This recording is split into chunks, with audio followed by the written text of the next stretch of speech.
City Paper Live, Pittsburgh City Paper's weekly talk show, where we bring you behind-the-scenes stories from our weekly and online coverage, featuring City Paper writers, friends, and guests. Welcome to the show.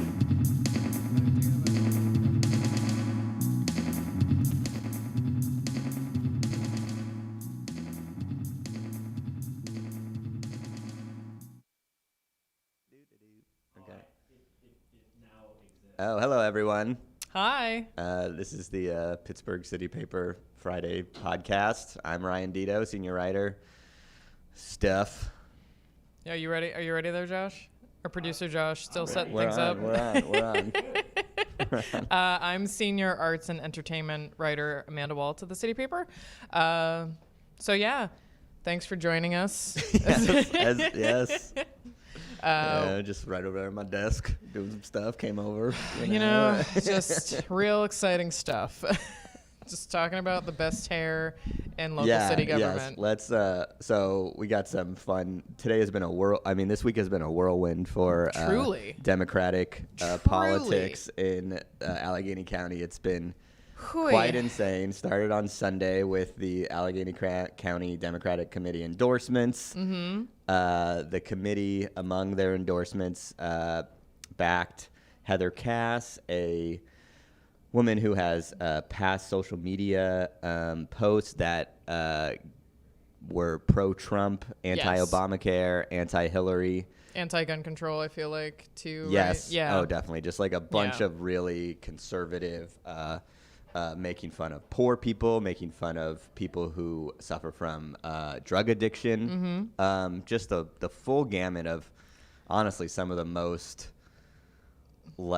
cruel conservative stuff. Like, not even about the economy, not even like I believe in the free market.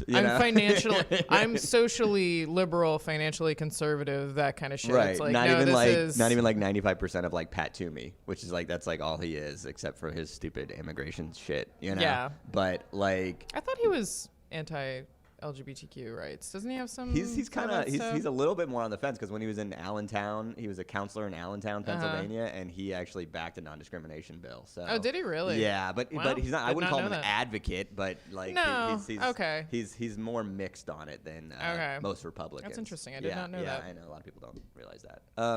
But anyway, so the Allegheny County Democratic Committee backed Cass. In addition, they also backed Chris Rowland, who is challenging State Rep Summer Lee. Mm-hmm. Summer Lee is Western Pennsylvania's first ever black woman state legislator. She's like a pioneer, really, and she's very progressive, and she is very. She talks about environmental justice in terms of how. Industrial facilities have a disproportionate impact on black communities in Pittsburgh and really around the country. And she didn't get the nomination, which is pretty rare for an incumbent to not get the nomination. And so, not the nomination, the endorsement. Yeah, right. And so these two things combined just kind of led to a firestorm among Democrats. Oh boy! What's that Chris guy's story?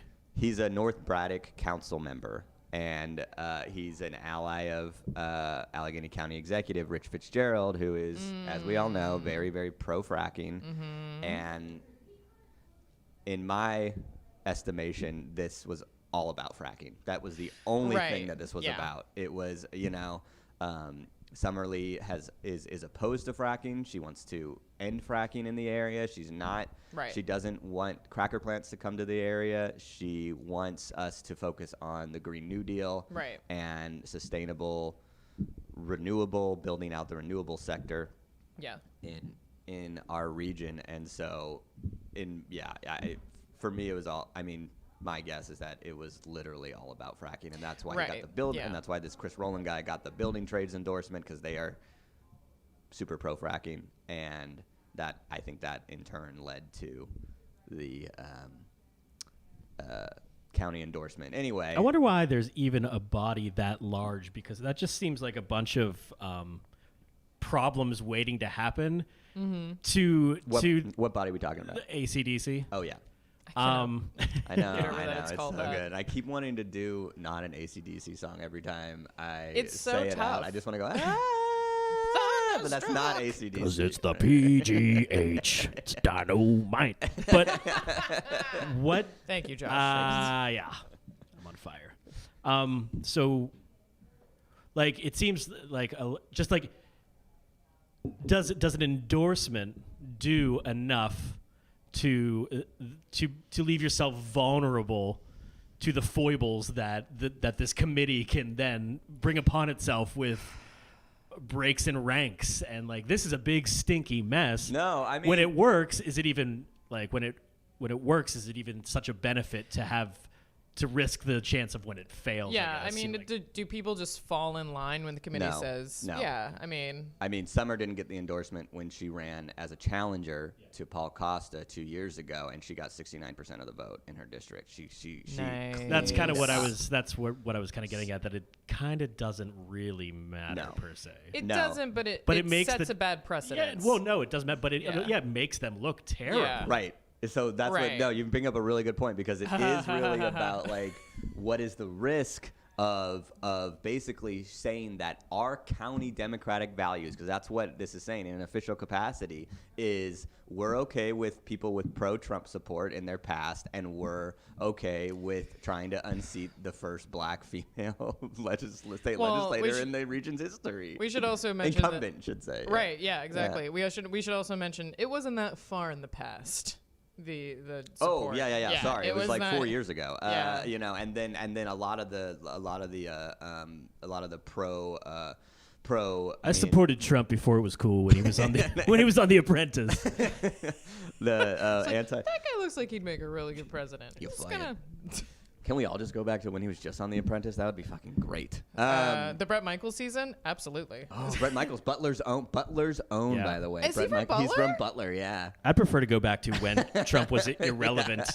Oh, Again. 1,000%. Yes. Late 80s. That'd be great. That'd be Ooh, great. boy. Early 90s. Those halcyon. Never did I ever want to go back to the late 80s, Right, but yeah, I'll take yeah, it. that's when me I in. was born. Give me some Bell- Zumbas. Bell Biv Send me DeVoe. back. Anyway, so yeah, what has happened is that yes, the endorsements do not translate into wins necessarily, and they also. But so when you risk something like this, when you allow your committee members to, well, I guess you can't allow them; they just do. When you have committee members who are willing to vote for someone with past Trump support and someone with very conservative, outward publicly showing values, and someone who is immensely pro-fracking and against a black progressive, man, you're really saying something about the county You were party. really Do they- dying on a hill.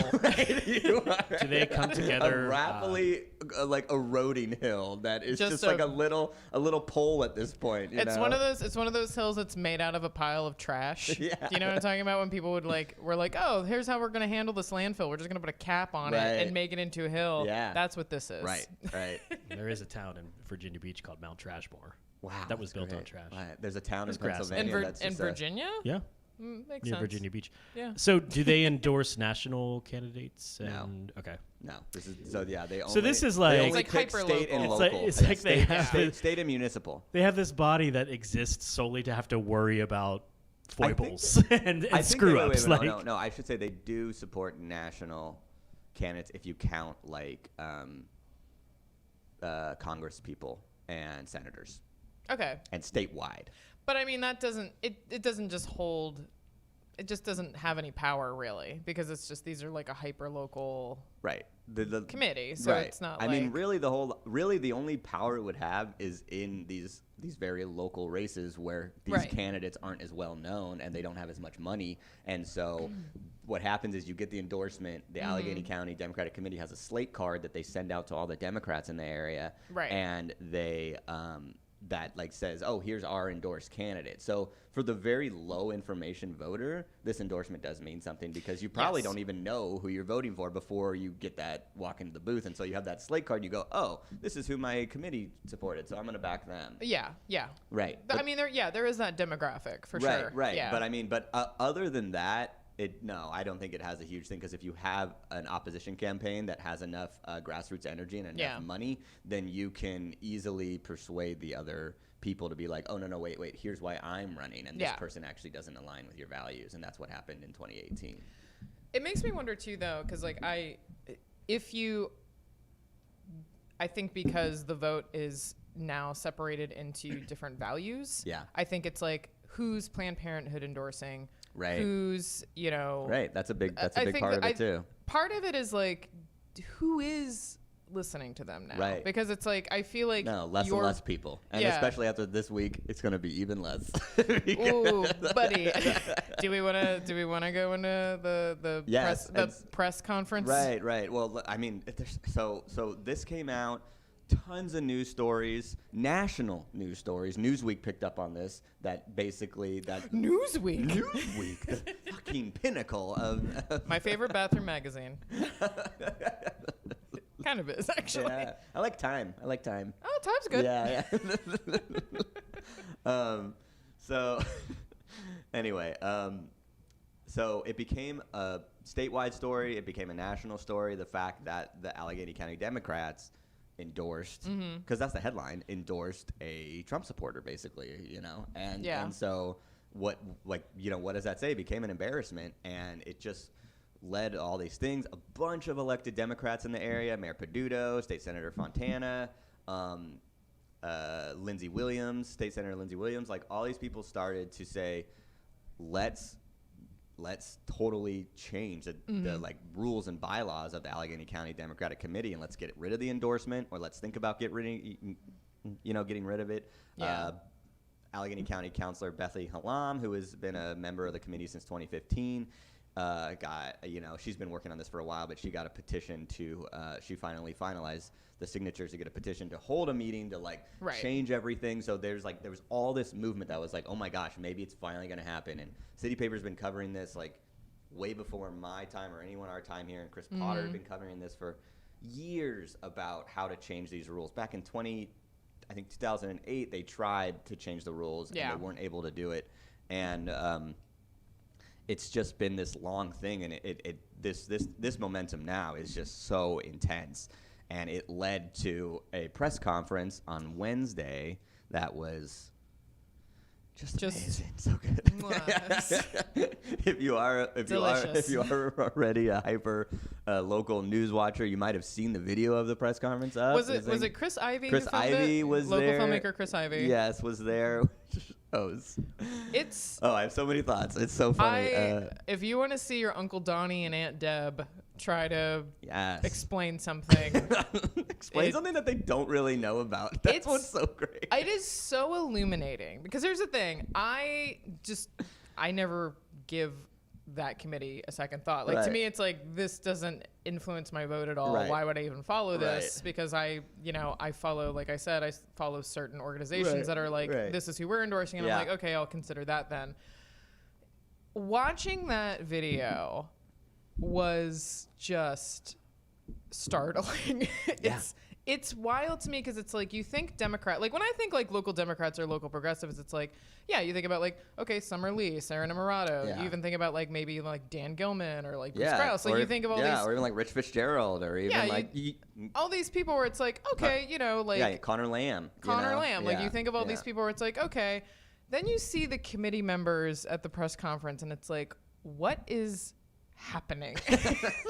What is this? Eileen Kelly is the chair, and she does not make many public appearances. She's never returned any of my requests for the story, for comments that I've written. She doesn't usually return comments to even longer, bigger paper reporters like Post-Gazette or WESA, and and someone like Chris Potter, who's been covering this for his whole lifetime. And So to have that press conference and to just watch them try to basically defend they started the press conference not really even starting to defend Heather Cass, the Trump supporter. They just started it with a little head fake where Eileen Kelly's like, this is Rich Fitzgerald's fault, basically. She just went into blaming Rich Fitzgerald for not backing Summer Lee and made it about the arguments about race and all those things. And I think those are really pertinent arguments. But coming from her, it just felt like extremely in bad faith. And it wasn't really things. It's like, you're going to talk about how Rich Fitzgerald is like screwing up, which I would say, yes, he did screw up. Yes, but in not backing a progressive. And then you're going to then in the very next sentence defend like the committee's choice to pick a Trump supporter and not back, Jessica Benham, who is way more progressive than Cass, not as much as Summer Lee, but still like in that probably in that same arena, right? And so it was just like, it was so wild. They're going up on all these things, and what's so funny is that they probably will never do this again, but I'm so glad it happened. Don't hold a press conference because you are not prepared. Because all of us journalists were just asking so many questions, and they were like, they had like bull crap answers, and it was like nothing. Just the attempts at trying to say, I mean, there was, because of course you were there, but I mean, you and some of the other reporters who were there were basically asking the same question over and over again, like, but did you not know that this, so there was Heather Cass, the woman you mentioned, but there was another person who had showed up at an event wearing a Trump train hat. And like, No, he had a MAGA hat. That person is most likely a Democratic council person in Mount Oliver. If you live in Mount Oliver, check out who your council people are, because you might want to vote them out. You might want to vote them out. But yeah, so you were asking about him, and there's a bunch of other committee members that have local like on their Facebook pages Trump support, sharing memes about Bikers for Trump 2020, having their profile picture wearing a Trump hat and saying Trump Train 2020, which is explicitly supporting him in this election. And their response was, what did she say? She said, "Oh no, that's just for fun. It's just for fun." And I'm like, what? But then she kept saying that, or like, we're not aware of this, or like, I don't know. And again, those things are explicitly against the bylaws. An email that Eileen Kelly sent in October to try to stop progressive people in the party from not supporting Zapala, who was the nominated Democrat, which is against the bylaws. Yes. The people on the committee can only support nominated Democrats, basically. Yes. But you are also not allowed to support someone from the opposing party. Yes. And Donald Trump is obviously from the opposing party. Oh, he's so opposing. Every time he comes to town, he trashes local Democrats nonstop.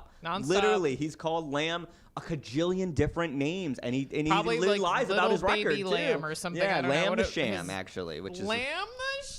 Honestly, Sham? One of his better nicknames. Stars. Yeah, it's a really, really good nickname, actually. I like it a lot. Does he have a name for Peduto? I can't remember. No. Little baby Peduto. Yeah, I don't think he concerns himself with Peduto because he only has so much capacity in his brain to understand everything. So he goes for Lamb because that's the competitive seat, and that's where he wants to see a Republican win, and where a Republican actually has a chance to win. He can make fun of Peduto all he wants, but like, a Republican's never going to win that seat. Well, if he needs a nickname for Peduto. Oh, he's got so many. Poops Doo-Doo. Poops Doo-Doo is one of my favorites. That's a good one. Yeah. I'm sorry, Peduto.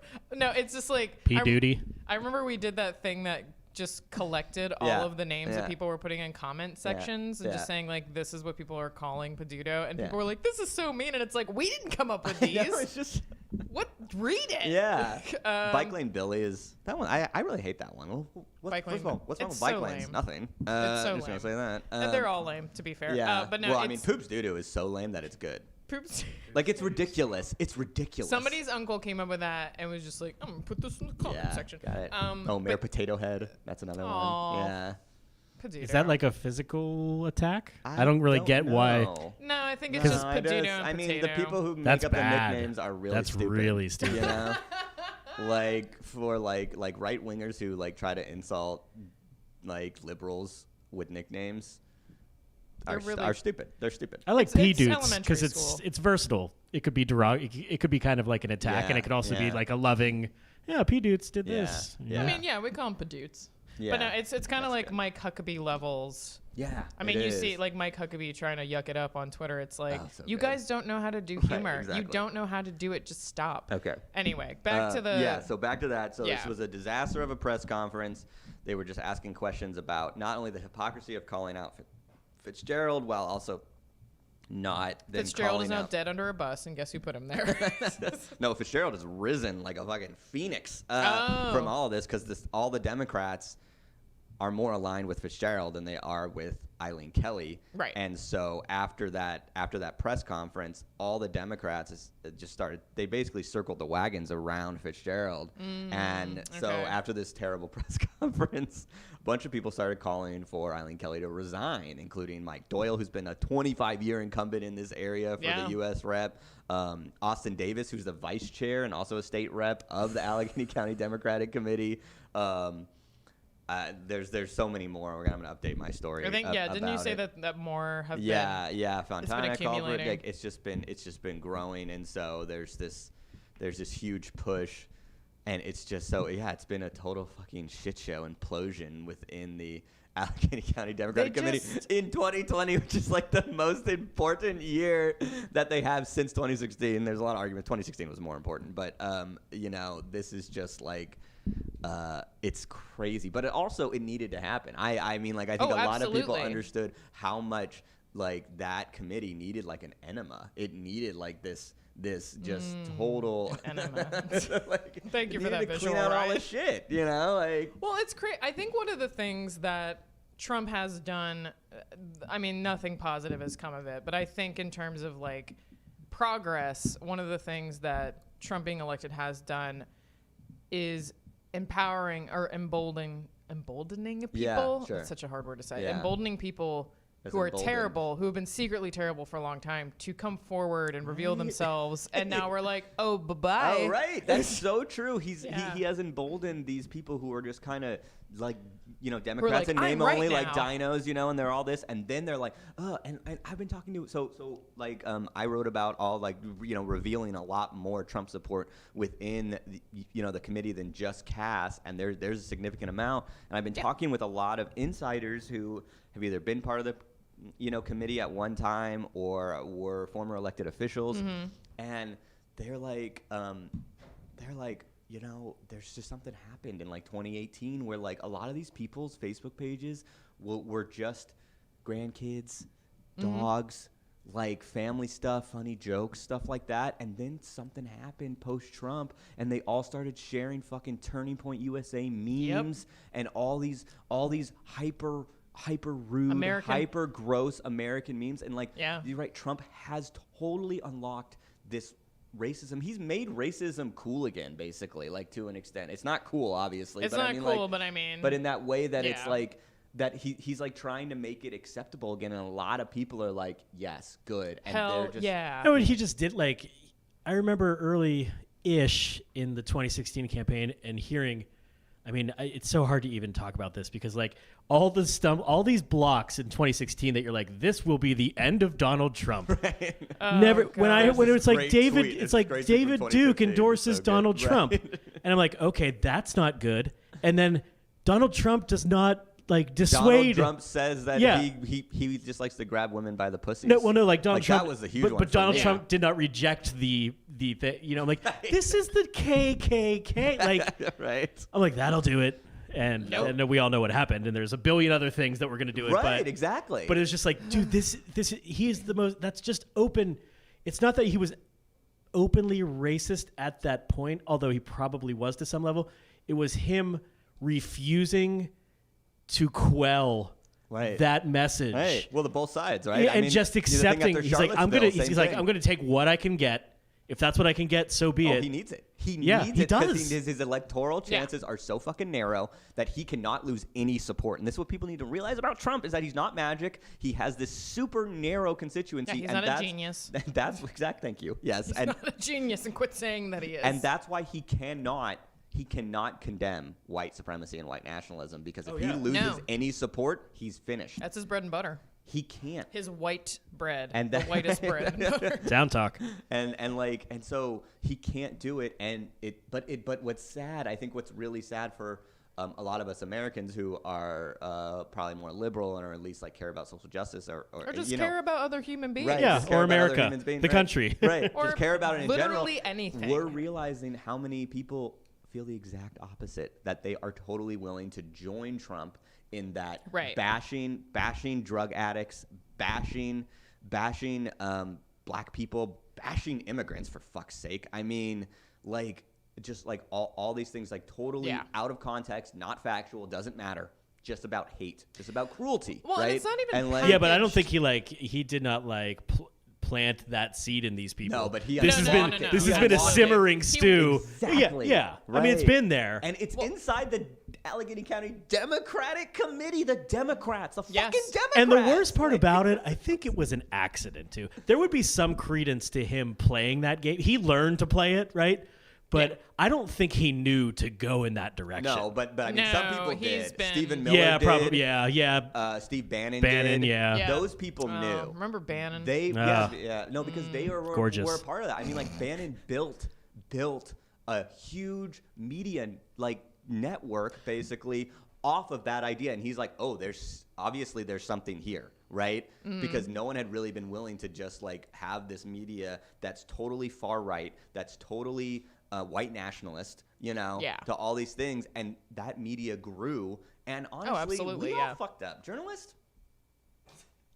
Oh, they fucked up all right. Well, let's go to another diner and talk to a Trump supporter. We fucked up so bad. I'm looking at you, whoever. It's you. Chris Matthews, you fucker. Wolf Blitzer, I'm sure you did something. we just saw we allowed Breitbart and Fox News to become white power hour and all these things, and we're just like, wonder what's happening there. It's like what a bunch of nutty guys. What a bunch of weirdos. What total nonsense. Isn't that interesting? Oh, let's analyze this. And it's like, no, there's we need no to crush analysis needed. How do you not decide that if you're an American that you don't need to crush white nationalism? I don't understand. I'm sorry. Like, it's like get out. Leave like the my country. grandmother and my grandfather, while my grandmother was baking cookies and being a sweet old grandma, she was thinking, man, wouldn't it be great if we could like kill some more Nazis? Like, it's like the greatest generation, like the World War II generation, like that was their whole thing. Right. It's like, and now it's like, what would they think now to see? Maybe Nazis had a point, you know? It's like that's like the generation now. Maybe they had a point. It's like my own mother is just like my. Yeah, but don't you think some of the hatred of Nazis, obviously because they're Nazis, but they were also like America very well like othered them. Oh, totally. So it was like us versus them. So like, but as it should be. Yeah, but what I'm saying is they didn't necessarily hate the ideals, right? Because it was more of like a sports competition. Yeah, it was because more like they were the Browns. Absolutely, because these the same ideals are existing within the Republican Party. The Browns? Yeah, and we're the Steelers. You know, like they're still there. You know, like there are ideals in that are you're totally within right. Republican. I'm not going to say every Republican.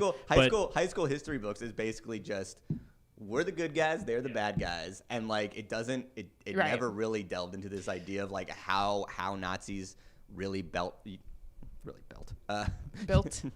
power and like how we as a country have had similar movements that we've seen emerge, but we've been able to push back against, right-wing militias. Yeah, it's the other thing too. The KKK and the fucking civil rights movement. Well, there's a reason that even like punk music is so aligned with, in many ways, aligned with white supremacy and nationalism, because it is like skinheads and like punk skinheads came from being like, oh, like people don't accept this, anarchy, so we're gonna go off. But it even goes back to like the Reformation movement, like in the 1880s after we abolished slavery, we had this movement of black people getting power, and then about like 20-30 years later we're like, no, we're gonna quelch that, and we got Jim Crow and we got all these other things, and like we don't put these things together in our country, and we don't realize that this has always been baking and stewing, and absolutely Trump and other successful politicians, but probably Trump to the most extent, unlocked it. the most, right? And the fact that it exists, again, to get back to Allegheny County, that it exists here, and that our leaders in the Allegheny County Democratic Party are also not willing to fight against it. It's kind of like a bunch. Really it's like Lindsey Graham and Paul Ryan. They like collected these wild animals and stuck them in the cage, and then Trump came along and like unlocked the cage. Totally. You know, like 1,000%. like this is. But also there were like, wild animals that were in the family. Remember Harry Reid. Remember Harry the term. Reid cage Remember the too, term like, family values voters. right. Which is just hate everybody else. Right. Because these are people cheating on their wives, but saying we're family values voters. Yeah, it's all dog whistles, basically. Yeah. But I mean, the fact that it existed and it still exists post-Trump, right? The Allegheny County Democratic Committee hasn't been cleaned out. It hasn't been, and I think a lot of Democrats in the area are worried, like, oh, if you clean it out, then the Republicans are going to win. No. And it's like, well, maybe they would, but I mean, at the same time, it's like, but you have to stand up for your values. You have to build an actual value-based coalition so that you can have a movement going forward. That's what the Republicans have done. Yeah. That's why they're fearless. That's why they don't worry about what Democrats fucking think. But how many fucking essays do we have to read about, oh, well, you're not going to win over the Republicans? It's like, Republicans don't fucking worry about that. They never worry about win them it. over. We're in a fucking fight. Yeah. And you're starting to see Democrats understand that. And that's what the progressives like Summer and Sarah and even Lindsey Williams to an extent, good for fucking her. Understand is that we are in a fight and we need to build our coalition and we need to spread our message as far as we can. Yeah, we need to be as vicious and as hardcore about our messaging. But Trump didn't play to the middle. Exactly. Absolutely not. I mean, he may have appealed to a very small piece of it. Well, it's easy to but do he didn't with like play a little to rhetoric. It. Yeah, it's easy to do with a little rhetoric in the same way. I don't understand. The moderates who are willing to dive into that pit of shit. I don't understand that he got those bullshit, people. that mindset of like, we've got to capture those people who would never vote for us.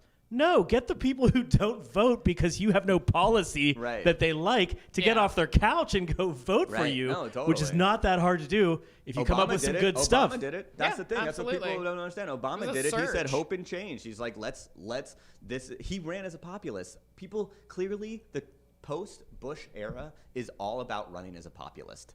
No shit. That's all it is. Yeah. Obama ran as a populist, did not govern as one, but Trump.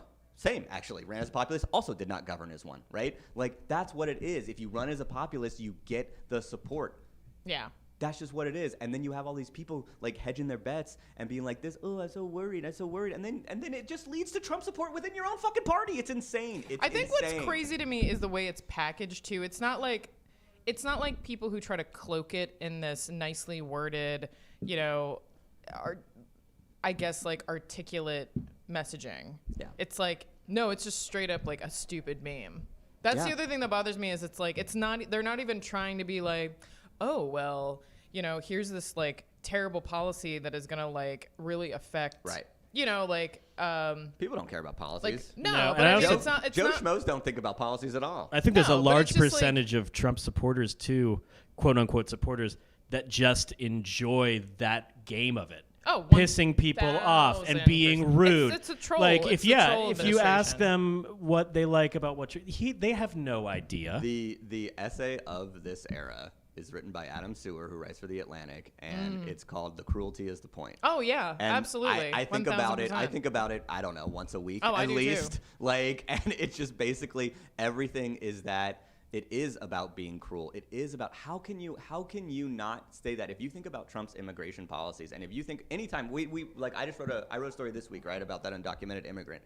The comments are just filled with illegal. He's illegal. Oh, well, maybe come the legal way and all this shit. And it's like these commenters don't know anything. It says in the article, I explicitly put in the article that there is no legal way for low-income Mexican and Central American immigrants to come here. It's not feasible. It could take them 10 years and then they don't even have a chance. How can you live your life just living in your Mexican town, just being like, oh, I'm just waiting for that, maybe waiting for that thing. Yeah, That's unfeasible. And waiting to get shot These or are murdered human or something. people. Or not even that. Maybe you just want a slightly more economic, better life in America, more comfortable life that Mexico currently offers to its low-income people, because Mexico's a pretty nice place for rich people. But Like, same here. Yeah. To a degree. And so maybe you just want that, but you're just supposed to work. Let's say you work at, I don't know, you work at a factory in Mexico, and you're just supposed to be like, oh, I probably shouldn't set down roots here in Mexico because America might come calling in 10 years. That's the only way, and that is like a 1% chance that even happens. Right. Like, and so no, it doesn't make sense. That's why people immigrate here illegally. Like, that's why they do it. And so to just have all these people just instantly, they see the word undocumented immigrant, all they go is, and they just go cruel. Without trying to understand. I'd like to how qualify difficult that I was not implying that every town in Mexico is. Yeah, you're going to get shot in every town in Mexico. Just so that's clear for anybody listening. Yeah. But there's a lot of danger, Some people are, especially lower in Central America. And there is what I meant. And there is more gun violence. Well, because the people have been sent back and they've been killed. I agree. So that's my point. It's like just there have. Yeah, absolutely. You're not wrong. I know. I just don't want people listening to think, oh, he thinks everybody, like you can't go to Mexico. No. I'm just trying to. I'm trying to. For the 5 people listening. I'm trying to share the argument that that we shouldn't just be like, oh well, if you can come to America if you're going to get shot and killed by somebody. Like, that's not how America was built, right? That's not how white immigrants came to America. They were literally just had poor economic conditions in Ireland and in Poland and in Germany and in Italy and in Norway and every other fucking European country. And they just came over because we were like, yeah, come on over. We need a workforce. We still need a fucking workforce. It's still the same right now. And so it's just, I'm sick of it. And like, this is true. And again, I'm just to get back to my point about the Democratic Party is that if they have Trump supporters within the Democratic Party, there are probably even more anti-immigrant people within the Democratic Party. And if the Democratic Party does not have a pro-immigrant message to counter Trump's lies and stuff like that, we're not going to win. Yeah. We're never going to win. And so it's just, especially in the long run, and they need a message. I'm sorry. And you have to clean house to do so, in my opinion. So. Yeah, no, you're absolutely right. But yeah, good reporting. Thank you. It is now 10:37. Yeah. Let's do on your radio dial. Talking about this issue. No, let's do some. Why don't you? Briefly, and then we should do some plugs. Some plugs. Yeah, we should do some plugs. Okay, so we got a really good issue with another really great photograph of Brittany Chantal. She is talking about her time in the military and how it affected her, and it's a really amazing story. I mean, this is something that other media outlets and other publications have covered. Yeah, it's been good, though. That's got a lot of coverage. It's great, though. I mean, it's incredible. I mean, she has a very not great view of her time in the military. It gives another take on patriotism and being involved in the armed services and these other factors. So I definitely implore people to give it a read. It's not just support the troops, blah blah blah. Yeah, it's with every story, and especially because we're an alt media company, that everything is not so shallow. It's not just like simple message. It shouldn't. Most stories shouldn't be able to just condensed into a 30-second commercial. Yeah. Like. Oh yeah, absolutely. So take some time, read it, and go to our cocktail event. Go to our cocktail. And if you don't want to do that, just get drunk. Just get drunk with us, and we're gonna drink our feelings away, and we're gonna just get drunk and try to not think about the fact that our own party is working against us. Yeah. But yeah, so the cocktail shake-off. Here's an ad for it. It's on February 27th. That's a Thursday. It's at the Energy Innovation Center. But yeah, it's basically great bartenders making up unique cocktails. Us yelling about the Democratic Party. Little competition. Who knows? Maybe What's Ryan. What's the date on that, sucker? Tuesday, February 27th. Tuesday. Ooh. Thursday. Sorry, I can't read upside down. I just said it. But yeah, you can go to, there's tickets available. You can go to pghshakeoff.com, or you can also just visit the City Paper website. I'm sure we have a link there.